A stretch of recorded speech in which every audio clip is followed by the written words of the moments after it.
Hello friends, तो आज আমি এইটো ভিডিঅ'ত আলোচনা কৰিম কিনলৰ একটা ষ্টাইলিছ দেখিবলৈ তিনিটা টিপছ আৰু তাৰ লগতে স্পৰ্টিং আৰু শাৰ্টৰ ফিটিং ওপৰত আমি কথা আলোচনা কৰিম। তো সময় নষ্ট নকৰাকৈ ভিডিঅ'ৰ ফালে বলক।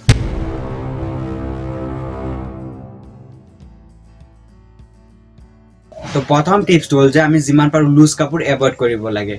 আমি বেছি লুজো নহয়, বেছি ফিটিঙো নহয়, বেছি টাইটো নহয়, বেছি লুজো নহয়, আমাৰ মিডিয়াম ফিটিঙৰ ড্ৰেছ আমি পিন্ধিব লাগে। আৰু সেই প্ৰব্লেমটো সলিউশ্যন কৰিব আমাৰ দৰ্জিদাৰ ওচৰত গৈ ক'লে যে দাদা মোৰ বেছি ফিটিঙো নহয়, বেছি টাইটো নহয়, আপুনি মিডিয়াম সাইজৰ মোৰ কাপোৰটো ফিটিং কৰাই দিয়ক, মোৰ ড্ৰেছটো ফিটিং কৰাই দিয়ক। তেতিয়া আমাৰ দৰ্জিদাই এইটো ফিটিং কৰাই দিব।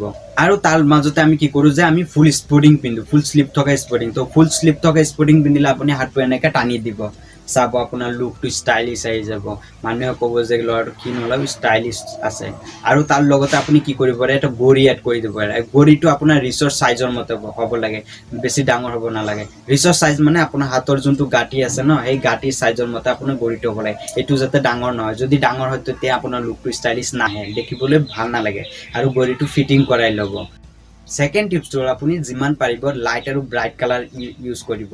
মানে আমাৰ যিমান কাপোৰ আছে সেই কাপোৰখিনি লাইট আৰু ব্ৰাইট কালাৰৰ মাজতে হয়। লাইট আৰু ব্ৰাইট কালাৰ মানে কি? লাইট আৰু ব্ৰাইট কালাৰ মানে হ'ল যে আমি পাতল ৰঙৰ কালাৰ, পাতল ৰং, ঠিক আছে, চকমকীয়া নহয়, ডেম কালাৰ হয়। যেনেকৈ মই এইটো পিন্ধিছোঁ, তো এনেকৈ ডেম কালাৰ কাপোৰখিনি আপোনাৰ এড কৰিব লাগে।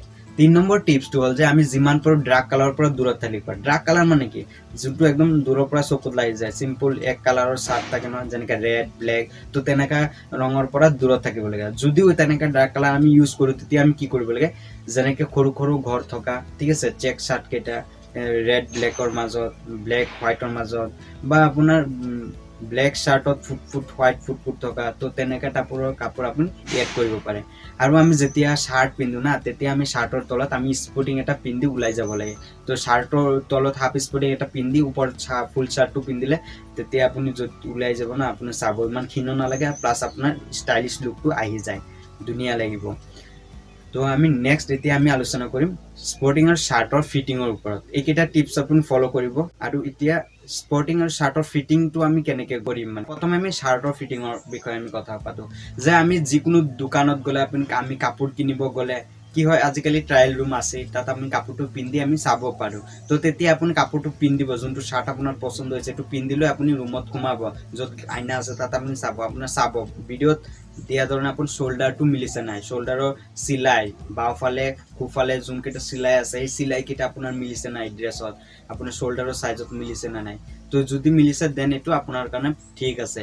ছেকেণ্ড আপুনি চাব হাতৰ লম্বাটো, ঠিক আছে, হাতৰ লম্বাটো ভিডিঅ'ত যেনেকৈ দিয়া আছে, হাতৰ লম্বাটো চালে, তো হাতৰ লম্বাটো যদি ঠিক আছে তেতিয়া আপুনি ল'ব পাৰে। যদি লুজ হয়, বেছি লুজ হয়, তেতিয়া আপুনি ল'ব নোৱাৰে, অলপ লুজ হ'লে আপুনি ল'ব পাৰে। আৰু তাৰপিছত আহে লম্বাটো, চাৰ্টৰ লম্বা, যোনটো লম্বা আছে, দীঘল আছে, তো দীঘলটো চাব। যদি দীঘলটো আপোনাৰ পকেটৰ ভিডিঅ'ত দেখুৱাৰ দৰে পকেটৰ নিচিনা আছে, তো দেন আপোনাৰ কাৰণে এইটো ঠিক আছে, এইটো চাৰ্ট আপুনি ল'ব পাৰে।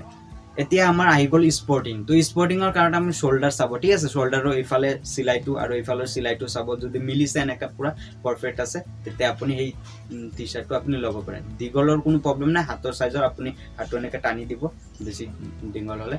তো এনেকুৱা আপুনি চাৰ্ট আৰু স্পৰ্টিং আপুনি নিজৰ চাইজৰ মতে আপুনি ল'ব পাৰে। আৰু সেইটো লৈ আপুনি দৰ্জিৰ ওচৰত গৈ ফিটিং কৰাই ল'ব, মিডিয়াম চাইজৰ ফিটিং কৰাই ল'ব, তেতিয়া আপুনি চাব লুকটো ষ্টাইলিছ আহি যাব।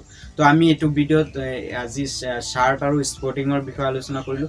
নেক্সট ভিডিঅ'ত আমি আলোচনা কৰিম হাফ পেণ্ট আৰু লং পেণ্টৰ ওপৰত, ঠিক আছে, তাৰ ফিটিং আৰু ষ্টাইলিছ লুক কেনেকৈ আনিব পাৰি তাৰ ওপৰত আমি কথা আলোচনা কৰিম। তো ভিডিঅ'টো যদি ভাল লাগিছে লাইক কৰিব, শ্বেয়াৰ কৰিব, ছাবস্ক্ৰাইব কৰি দিব।